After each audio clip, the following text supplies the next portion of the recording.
হর হর মহাদেব, জয় মা কালী। আগামী 27শে জুলাই থেকে শনিদেব মীন রাশিতে বক্র গতি ধারণ করতে চলেছেন। শনির এই বক্র গতি মিথুন রাশি, মিথুন লগ্ন, জেমিনি মুন সাইনের অন্তর্গত জাতক জাতিকাদের জীবনে কী প্রভাব নিয়ে আসতে চলেছে সেই সম্পর্কেই আজকে আমরা আলোচনা করব। আলোচনাটি খুবই গুরুত্বপূর্ণ ও বিস্তারিত হবে, তাই আশা করব আপনারা পুরো ভিডিওটি দেখবেন, স্কিপ করবেন না। চলুন তাহলে আলোচনায় প্রবেশ করা যাক। আপনাদের রাশি ও লগ্নের সাপেক্ষে শনিদেব হলেন নবম এবং অষ্টম ভাবের অধিপতি। আগামী 27শে জুলাই থেকে 138 দিন 11ই ডিসেম্বর পর্যন্ত শনিদেব বক্র অবস্থায় আপনাদের দশম ভাব মীন রাশিতে অবস্থান করবেন এবং দেবগুরু বৃহস্পতির নবম দৃষ্টি এই শনি মহারাজের ওপর থাকবে। বক্র অবস্থায় শনিদেব দশম ভাবকে এবং তার আগের ঘর নবম ভাবকেও প্রভাবিত করবেন। তার সাথে শনিদেবের তৃতীয় দৃষ্টি থাকবে আপনাদের দ্বাদশ ভাব বৃষ রাশিতে, সপ্তম দৃষ্টি থাকবে আপনাদের চতুর্থ ভাব কন্যা রাশিতে এবং তার দশম দৃষ্টি থাকবে আপনাদের সপ্তম ভাব ধনু রাশিতে। শনিদেব তার বক্র গতি দেবেন বুধের নক্ষত্র রেবতী নক্ষত্রে। 9ই অক্টোবর শনিদেব তার নিজের নক্ষত্র উত্তর ভাদ্রপদ নক্ষত্রে ফিরে আসবেন এবং সেখানেই বক্র অবস্থায় গোচর করতে শুরু করবেন। শনি আপনাদের দশম ভাবে বক্র ধারণ করতে চলেছেন এবং দশম ভাবের অধিপতি দেবগুরু বৃহস্পতি আপনাদের রাশি ও লগ্নের সাপেক্ষে আপনাদের দ্বিতীয় ভাব কর্কট রাশিতে উচ্চস্থ অবস্থায় গোচর করছেন। শনিদেব বৃহস্পতির নবমে এবং বৃহস্পতি শনির পঞ্চমে, অর্থাৎ নব পঞ্চম যোগ কিন্তু এই সময় আছে এবং দেবগুরু বৃহস্পতির নবম দৃষ্টি যেহেতু শনিদেবের ওপর থাকছে, তাই নেগেটিভ ইফেক্ট আপনারা কিন্তু তেমন এই সময়কালে পাবেন না। দশমভাবে শনি মহারাজ বক্রী হওয়ার জন্য আপনারা নিজেদের হার্ড ওয়ার্ক এবং সততার সাথে যদি সমস্ত কর্মগুলিকে সম্পন্ন করতে পারেন, তাহলে কিন্তু আপনারা অগ্রগতির চূড়ায় পৌঁছতে পারবেন, তেমন ইঙ্গিত কিন্তু পাওয়া যাচ্ছে। কর্মক্ষেত্রে উন্নতির যোগ, ইনক্রিমেন্ট হওয়ার যোগ, প্রমোশন হওয়ার যোগ কিন্তু প্রবলভাবে মিথুন রাশি ও মিথুন লগ্নের জাতক জাতিকাদের জন্য অপেক্ষা রয়েছে। তবে মনে রাখবেন, শনি হচ্ছেন কর্মফলদাতা, তাই একদম এই সময়কালে ফাঁকি মারবেন না। কোনো রকম অসৎ কর্ম থেকে নিজেদেরকে বিরত রাখবেন, না হলে কিন্তু আপনারা যে কর্মে যুক্ত আছেন তা পুনর্বিবেচনা স্বরূপ ডিপার্টমেন্টাল এনকোয়ারি আপনাদের জন্য কিন্তু হতে পারে, যাতে আপনারা শাস্তি পেতে পারেন। তাই খুব সাবধানতার সাথে কর্মজীবনটাকে আপনাদের কিন্তু অতিবাহিত করতে হবে। দেবগুরু বৃহস্পতি আপনাদের দশম ভাবের অধিপতি। তার নবম দৃষ্টি আপনাদের দশম ভাবের ওপর থাকছে এবং শনি দেবের ওপরও থাকছে, অর্থাৎ কর্মের দেবতা শনি, জ্ঞানের দেবতা বৃহস্পতির এই মেলবন্ধনকে আপনারা যদি কাজে লাগাতে পারেন, তাহলে ভবিষ্যতের জন্য আপনাদের জন্য খুবই সুন্দর সময় অপেক্ষা করে রয়েছে। অর্থগত ব্যাপারে আপনাদের কিন্তু বিশেষ সতর্ক থাকতে হবে।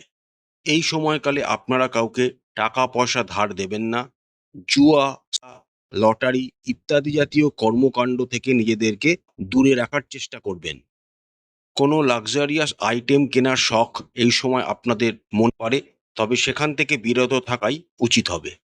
শুধু কর্মের দিকটা নয়, মেন্টাল এবং ফিজিক্যাল হেলথের দিক থেকেও আপনাদের যথেষ্ট নজর ও সতর্ক থাকতে হবে।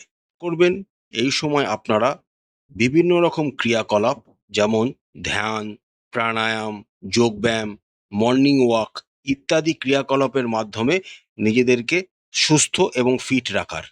বক্রী শনিদেবের তৃতীয় দৃষ্টি আপনাদের দ্বাদশ ভাবকে কিন্তু প্রভাবিত করবে। ফলস্বরূপ আপনাদের কিন্তু ব্যয় ভাগ্য খুব একটা ভালো নয়, অর্থাৎ ব্যয় কিন্তু আপনাদের আগামী 138 দিনে যথেষ্ট পরিমাণে বাড়তে চলেছে। তাই অর্থনৈতিক দিক থেকে আপনাদের বাড়তি সতর্ক থাকতে হবে।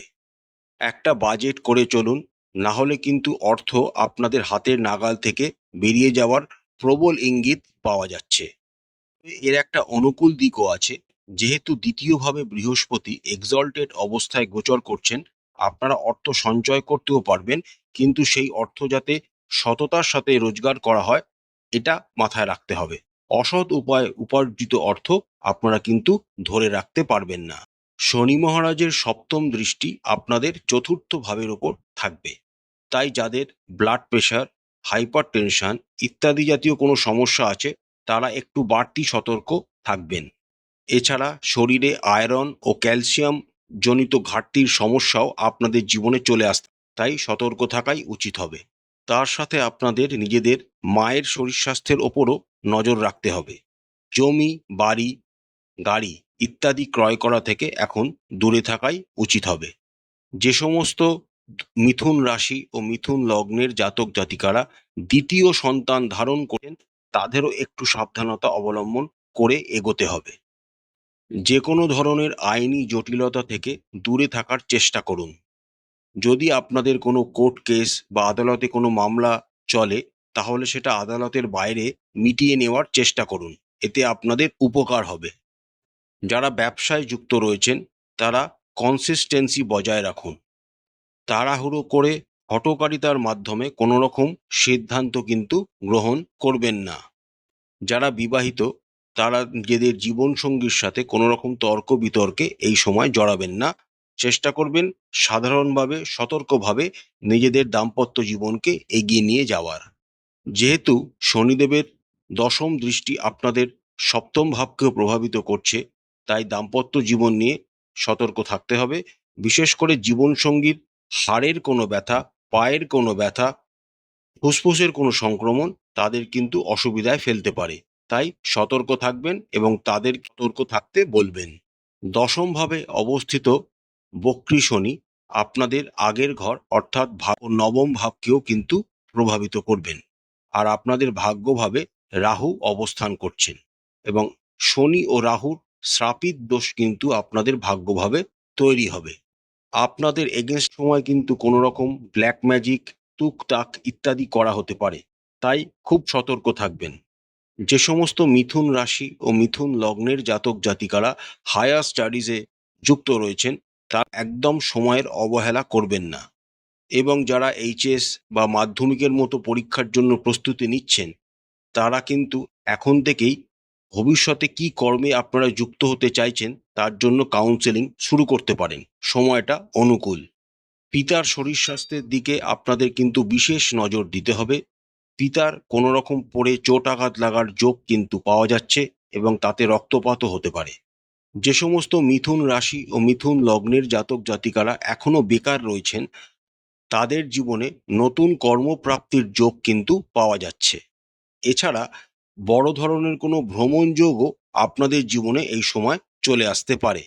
যে সমস্ত মিথুন রাশির জাতক জাতিকারা মৃগশিরা অর্থাৎ মঙ্গলের নক্ষত্রে জন্মগ্রহণ করেছেন, তারা এই সময় হঠকারী কোনো সিদ্ধান্ত গ্রহণ করবেন না, তাড়াহুড়ো করবেন না, চঞ্চলতাকে কমাবার চেষ্টা করুন।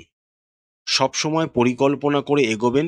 Plan A, plan B, plan C, plan D এগুলি সবসময় নিজেদের জন্য রাখবেন। এতে আপনাদের উপকার হবে। যে সমস্ত মিথুন রাশি ও মিথুন লগ্নের জাতক জাতিকারা আদ্রা নক্ষত্র অর্থাৎ রাগ নক্ষত্রে জন্মগ্রহণ করেছেন, তাদের রাগ জেদকে কমাতে হবে, এবং নিজেদের মাথার সাথে সাথে দেহকেও সঞ্চালনা করতে হবে কাজের জন্য। যে সমস্ত মিথুন রাশি ও মিথুন লগ্নের জাতক জাতিকারা পুনর্বসু অর্থাৎ দেবগুরু বৃহস্পতির নক্ষত্রে জন্মেছেন, তাদের জন্য সময়টা কিন্তু খুব ভালো। আপনাদের এই সময় জ্ঞানের ভাণ্ডার বাড়তে চলেছে।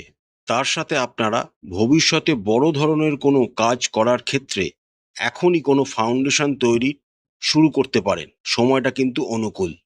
প্রতিকার স্বরূপ আপনারা কর্মফলদাতা শনিদেবের বীজ মন্ত্র প্রতিদিন 108 বার করে জপ করবেন। তার সাথে আপনারা প্রতিদিন শনিবার ভগবান শিবের মন্দিরে কালো তিলের লাড্ডু নিবেদন করবেন। এতে আপনাদের অনেক শুভ হবে, অনেক বাধা কেটে যাবে। আশা করছি আজকের ভিডিওটি আপনাদের খুব ভালো লেগেছে। মা কালী আপনাদের মঙ্গল করুন, আপনাদের সমস্ত মনের ইচ্ছা ও মনস্কামনা মা কালী পূরণ করুন।